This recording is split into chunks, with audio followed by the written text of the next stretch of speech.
Hi guys, हामी चाहिँ बिहे गरेपछि नै सबै आफ्नो काममा थियौँ। त्यसपछि चाहिँ हामीले चाहिँ अचानक अब धेरै काममा बिजी भयो। अब यसो फ्रेस हौँ, घुमेर आऊँ भनेर इन्टरनेसनल ट्रिप प्लान गऱ्यौँ। त्यसपछि हामी बिहानै उठेर फ्रेस भइवरी रेडी भएर एयरपोर्टको लागि लाग्यौँ। उहाँले चाहिँ एयरपोर्ट पुगेर इनड्राइभलाई पे गर्नुभयो। त्यसपछि हामी इमिग्रेसन कम्प्लिट गरेर फोटोसोटो खिच्यौँ, घरमा फोटोहरू नि पठायौँ। त्यसपछि हामी हिँड्न लाग्यौँ। हाम्रो जर्नी स्टार्ट थियो चाइना साउदर्नसँग। त्यसपछि हामी यहाँबाट हिँड्यौँ अनि त्यसपछि म भ्यूहरूको भिडियो फोटोसोटो यताउता लिख्दै थिएँ।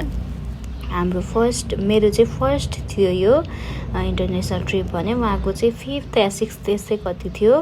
त्यसपछि म यसो भ्यूहरू हेर्दै गएँ अनि त्यसपछि खानेकुराहरू यताउता आयो, जुसहरू। अनि मैले चाहिँ चिकन सेट लिएँ, उहाँले चाहिँ फिस सेट लिनुभयो।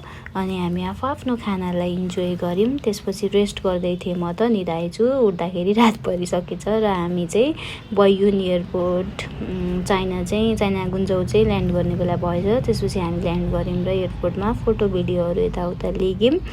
अनि त्यसपछि हामी होटलको लागि निस्क्यौँ।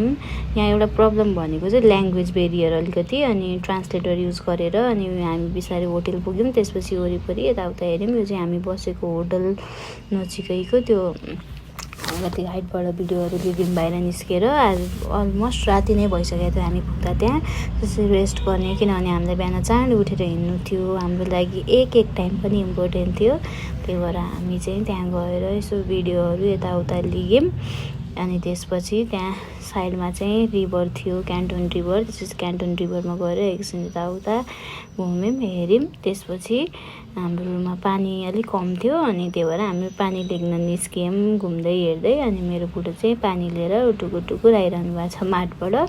त्यसपछि हामी चाहिँ उता त्यो निलो बोर्ड भएको चाहिँ त्यहाँको ब्याङ्क थियो। अनि ब्याङ्कको नामहरूको यताउता डिस्कस गर्दै थियौँ।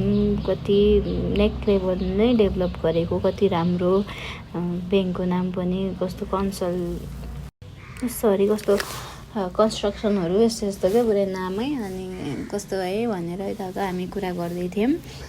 अनि त्यसपछि हामी चाहिँ यहाँनिर धन्न अगाडि एउटा इन्डियन रेस्टुरेन्ट रहेछ, त्यहीँ खानासाना खायो अरे। त्यसपछि होटलको लागि निस्क्यौँ र गएर रेस्ट गर्ने। बिहान चाँडै उठेर हिँड्ने प्लान भयो हाम्रो।